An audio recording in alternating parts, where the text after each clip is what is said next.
Sveiki, mėly dvyniai.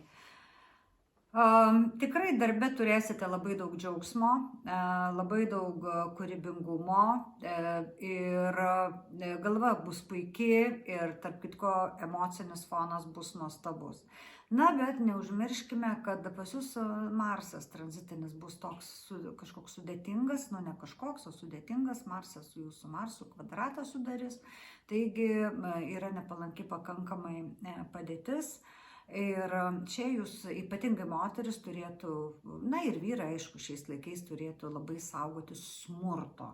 Vakarais nevaikščioti, nelakstyti su mašinom kaip išprotėję, saugotis visko. Taigi, kaip sako, kad Dievas saugo tą, kuris pats pasisaugo.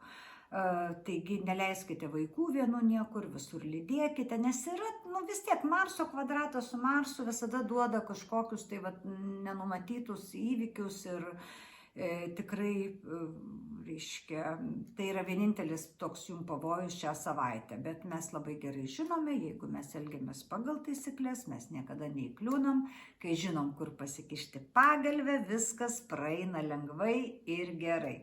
Taigi, ypatingai palankus metas ruošti šventėm ir aišku, leisti labai daug laiko su mylimais, artimaisiais, apsikabinus prie televizoriaus ar tiesiog klausytis muzikos ar žiūrėti degančią ugnį ir džiaugtis gyvenimu. Taigi, dvyniai, tikrai labai nebloga savaitė, išskyrus tą vieną perspėjimą. Iki kitos savaitės, ate.